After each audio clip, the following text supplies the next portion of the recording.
So sometimes there are two choices: either you get someone who knows it, who can do it for you. And as an entrepreneur, one of the lessons you would learn is that when you're just starting out, invariably there'll be very few people who'd want to sail with you. Okay, so to convince other people to come and solve that problem with you is going to be even more difficult. So sometimes it just requires you to roll up your sleeves and do it. And I've always learned that when you have a very big problem at hand, just solve it part by part, and it just makes things simpler. Those little wins give you that confidence you can do the next step.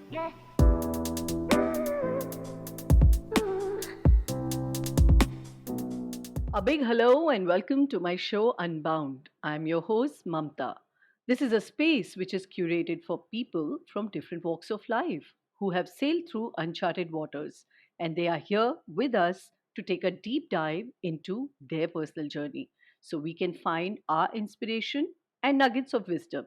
So let's get started and unravel, unearth, uncover a story of an absolute unstoppable human who has dared to achieve the unthinkable. Come, let's unbound together. A designer and the creator of the future economy, today's guest is someone special, not only for what he is doing for himself in life, but for what he is envisioning and working towards for the world. Focused on the future of skills and the future of work for the world, he is solving the problem of relevant jobs for all at scale using the exponential powers of technologies like artificial intelligence, machine learning, and big data. Hi, Arjun. Welcome to my show Unbound. How are you doing today? Mamta, absolutely delighted to be here with you. I'm as excited as you are and looking forward to this show together. Awesome. So we are more excited too. Tell us a little about yourself, Arjun Khanna, 20 years into HR and rolling. Okay, so I've been pretty much born and brought up in an army background, traveled across 27 states and cities in India. I changed a number of schools. Thanks to the army, one always learns to adapt and meet new people. So I really do love networking and meeting new people. I've done most of my schooling in the Doon School and in my college in St. Stephen's College. Uh, I've been an innovator right through. So while I was young, I would take things apart and often come up with new things out of the things which I'd taken apart. So and I've been a futurist as well, where I've written well into the future and sometimes 15 to 20 years ahead. And at that point in time, when you're just 18 years old and you start writing about things like that, everyone looks at you and they say you're totally mad, because there was no internet at that time, and one couldn't envision a number of things which could have happened. Um, and I've enjoyed being part of HR consulting, HR tech, all these years. And while I built out my own organization as well, I worked with family-owned businesses, helped them turn around, um, but with a focus on using technology to drive exponential growth. My first tryst with using technology came out of a setback. Actually, I was laid up on bed for almost 6 months, and this was the year 2008 when Lehman Brothers had just collapsed. And at the same time, so there I was running a very successful HR consulting business, and suddenly something hit where I had to not move out. But it turned out to be a blessing in disguise, because one actually came across certain cloud technologies which had just started in the world, and Google Cloud had just started, and one came and one made a few technologies and a few products back then, where one did recruitment at scale, where one could do about 800 interviews an hour without a single person being involved. So that was my first tryst with recruitment using technology, and I really enjoyed it back then. And then, 2010, someone actually presented me with a book saying that if you love tech, you should read this. And when I read that book, I said, for sure, jobs are going to go. And I actually said in 2022, I somehow did get the event and the timing right, uh, where I said in 2022 there is going to be huge, large scale recession because of very large scale unemployment, and that unemployment would happen because of artificial intelligence and automation at the workplace. So I decided I am not going to sit around and I'm going to do something about it. So I started my second venture, which is called youth.me, youth.me. And youth.me was basically to help people connect based on passion and help them get jobs around it. It was a digital platform which used big data and machine learning and AI. And this is about 8, 9 years ago, where one connected people based on passion and helped them get jobs around it. And I said, wow, this seems to be possible. It seems to be working. So why don't we do this at scale and help people at the bottom of the pyramid? And so I decided, and you know how the when you actually pray and pray with all earnestness to the universe connives to make things happen. So I said, the world is headed and moving away from HR and more towards skills. It's going to be a more a skills ecosystem. So I said, my next job or next whatever I'm going to do should be skills related. And I ended up working as head of HR in National Skill Development Corporation. And when I took over, a lot of our systems were all Excel based. And I said, here's an opportunity one has with a blank canvas. And it's a quasi government setup where we introduced AI, big data, machine learning, robotic process automation, augmented reality, and Internet of Things for our own HR systems. And by doing that, one was able to attract people from all over the world to come and solve the employability crisis and the employability challenge that the country had. So we attracted people from Harvard, Oxford, Cambridge, IIM, ABCL, ISP, Goldman Sachs, Facebook, Google, you name them, and we had people working from there. All at the back of technology. You pivoted this hiring process all at the back of technology. So yes, all of it was done at the back of technology, and that a lot of these pivots then also, when people came in, they said, "Oh, we expected a very different organization," which was they perhaps expected the government not to be as equipped. But when they came into our office, and I can tell you, the NSDC office is by far one of the most impressive offices in the country. It will be in the top three in the country, and when people would come in and they'd say, wow, and then they'd see all the tech, they'd be even more impressed. Wow, with that huge body of work, 20 plus years and going great guns. I would want to know right from the beginning that what lies at the basis of the human that is Arjun Khanna. And did you actually always sort of knew that you are set up to do something big in life? Well, I always knew I was going to do something very different, because right since I've been a kid, I think I've done things. If the whole world is moving in one direction, I would pick just the opposite. And of course, that meant life would be much tougher as well. But one always chose not to go with the herd and stand out and do something different. So And therefore, why was that? Was that just the impulse, or was that just the rebel, or did it just came very naturally to you? I think it comes very naturally to me to actually do something which is innovative, do something which is different, stand out, and don't go with the herd mentality. That's me. Super. And yeah.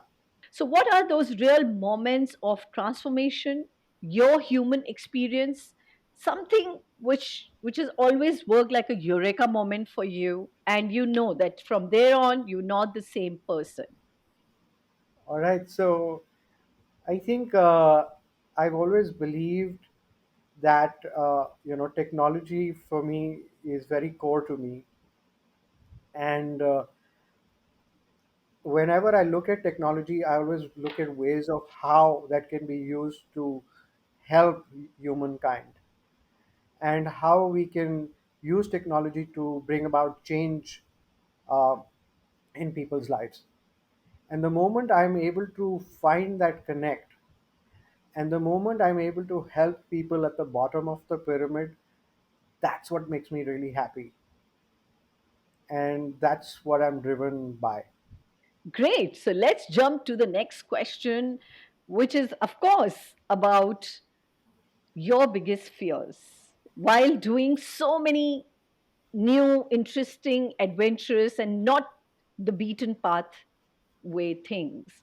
When you take up something, what are your biggest fears? And have you really conquered them as you've gone along in life? Yeah, so when I was younger, I would certainly had fears of what will other people say, what will other people think, and I'm sort of concerned about what judgments they have when I do these different things. But as an innovator, as an entrepreneur, that's the first lesson that you've got to learn is you've got to shut all those voices out. And the moment someone tells you you can't do this, you've got to show them that you can, right? And that's really been my key driver. I think now, I've reached a point in my life that I don't even tune into any of those voices, and I therefore go ahead and do the unthinkable. And people around me who've known me for a while know that I will do the unthinkable. I will do something which is different. I will do something innovative, and therefore, uh, they've start passing judgment. Which is what makes you such a perfect fit for this show, Arjun. And I'm so glad to have you here today. So tell me, of course, judgments, but what about internal conflicts? Have you ever had those moments where you believe in something, but you are also in denial? And how do you deal with that? What is your mechanism to come out of those conflicts? Okay, so when you're dealing with something new, and you're doing something for the first time, often there's a fear that how are you going to deal with this. Let's say, for example, you're not I've never been a techie, but I'm a techie at heart. Okay, so I've always learned to put things together and make things happen. And often that fear is that, okay, I don't know how to do this, so how am I going to make it happen? And that there's also that lingering fear that what if it doesn't happen. So sometimes there are two choices. Either you get someone who knows it, who can do it for you. And as an entrepreneur, one of the lessons you would learn is that when you're just starting out, invariably there'll be very few people who'd want to sail with you. Okay, so to convince other people to come and solve that problem with you is going to be even more difficult. So sometimes it just requires you to roll up your sleeves and do it. And I've always learned that when you have a very big problem at hand, just solve it part by part, and it just makes things simpler. Those little wins give you that confidence you can do the next time. And yeah, I'll give you an example. As in recently, I had to do API integration, which I've been dying to learn, but I'd always relied on someone who was a techie. But I asked lots of techies around, and they'd keep giving me commitments that they'd come. Almost a couple of 2 3 months passed, and then I just decided I'm going to learn how to do it, and I did. Necessity is the mother of invention, and who would know it better than you, Arjun? So tell me, in your tries to do all that you are doing and going and finding and skilling each and every person in this world, what is your biggest talent and skill? Um, I think I think thinking out of the box, innovation. I'm a futurist. That's something which is my biggest differentiator. I've al- I've had the chance of looking at small data, not big data, but small data, connecting the dots and saying, "Hey, if these two things can happen, this will lead to a new technology." And I'll give you an example. In 2001, uh, you know, in 1995, I wrote about nanotech, and I said it will happen almost 20 years into the future. I wrote about it 20 years before it happened. So I said, what if chemicals actually came together and you could move the molecules and you could have an on and off switch? Have you Okay. ever considered writing a sci-fi, Arjun? And then in 2001, I wrote quite a few papers. I was still in my MBA, and one of the papers I wrote was on mobile banking. I had gone to Korea. I was in Seoul, and I saw mobiles being used the way they were, and I saw the banking there. And I connected the dots. I said, mobile phone companies will become banks. And sure enough, 15 years later, they did become banks. And I said, mobile phones will be used for all transactions. So I wrote an entire paper on that. And So like that, I've done. do you get some premonitions? I mean, I really have to ask it at this point because all of this, while we all are observing, we all are learning, and we all are sort of connecting the dots, but so much into the future, how does that happen? So sometimes, okay, so it also is a function of uh, what is it that you surround yourself with. A lot of my reading is around technology, around things which are absolutely cutting edge. So I've been on that edge for a while actually, where I just look at what like Microsoft Research Labs is up to, what is another, what is an IBM research lab up to, and all of that. And I actually do a lot of reading as to what are some of the technologies they've released, you know.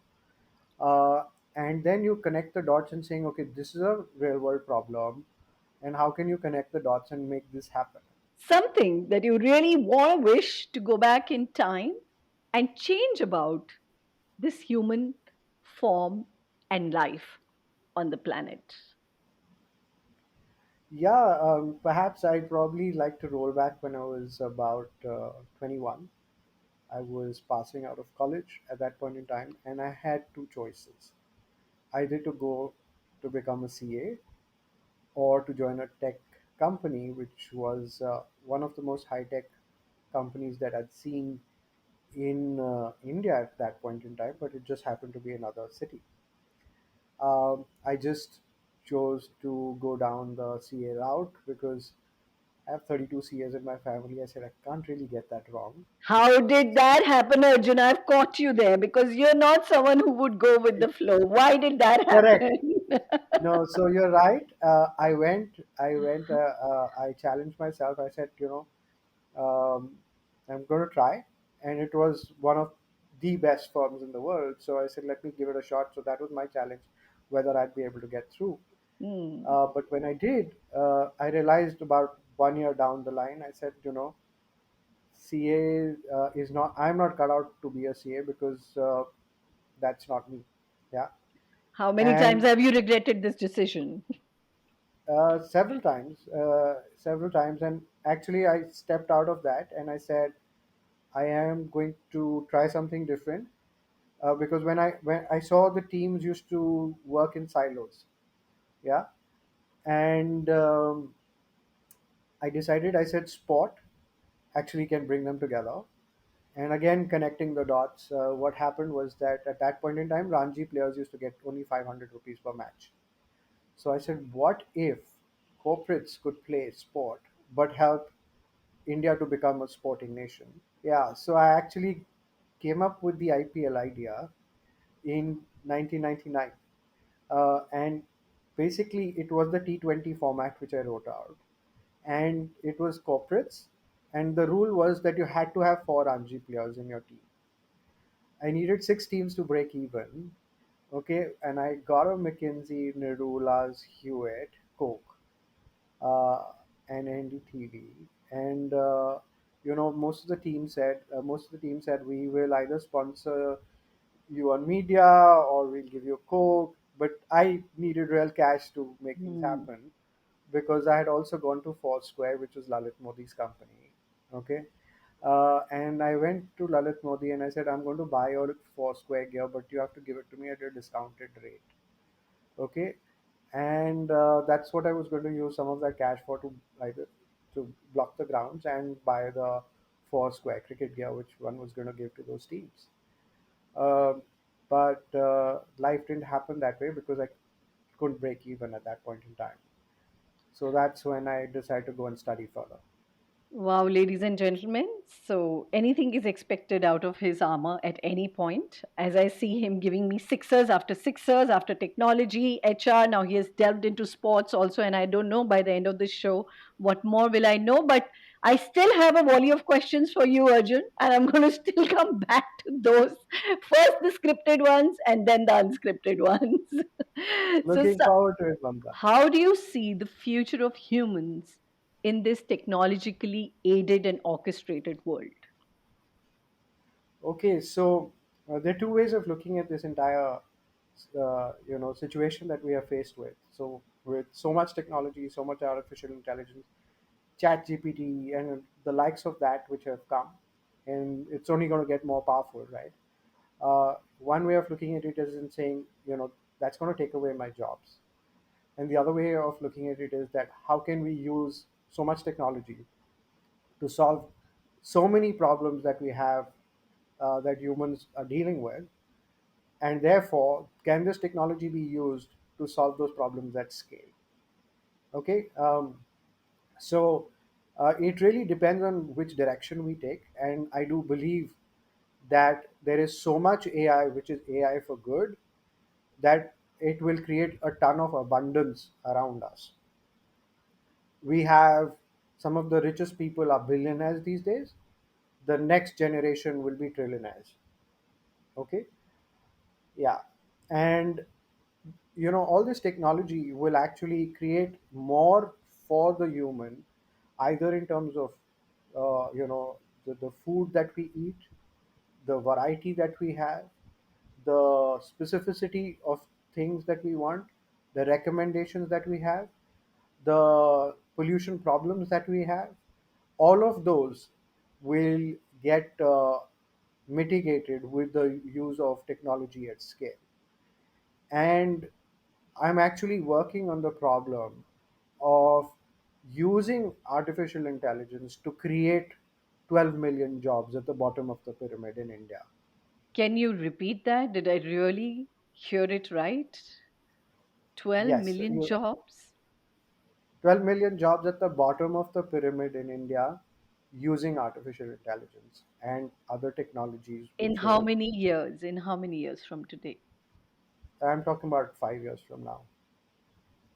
I think that in itself will make a national news. This is some announcement and this is some projection shared by someone on the show for the first time, which is completely in the public and the nation's interest. Thank you so much for envisioning that and creating that, Arjun. More power to you and kudos to you for that thought. With that, I would come to my rapid reflex round, which is my personal favorite. And it's almost towards the end of the show that we take up a volley of questions with our guests where you do not get more than a minute. Give me an answer, perhaps in a word or maximum a sentence. So, are you ready for this, Arjun? Absolutely, let's go. All right. Name one movie, travel, or interaction that has influenced you the most. Matrix. Never have you ever. Just complete this sentence for me. Never have I ever done bungee jumping. Your day starts with. Meditation. All right. One person who has inspired you the most. My my mom. Books that you are currently reading. Abundance. The future is brighter than you think.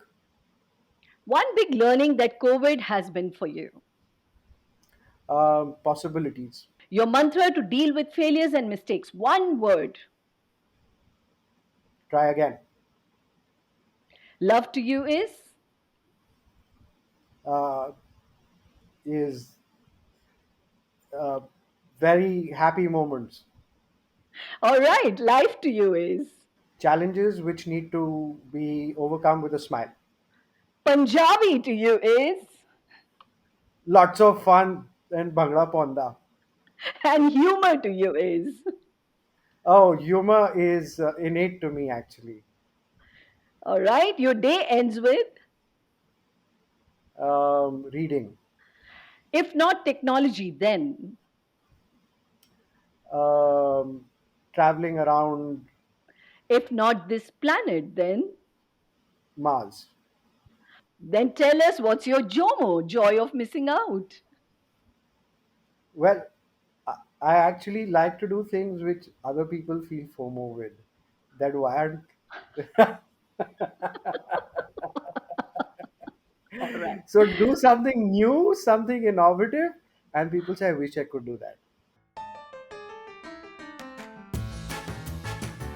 May you always keep smiling, shining, and keep spreading that sparkle all around you. Arjun, you have truly come unbound, and it's been such an awesome session of so many things put together. I mean, I thought I'll just stick to one, but it's never possible when on the other side it's Arjun Khanna. On the parting note, I would just like to say that you cannot discover new oceans unless you have lost the sight of shore.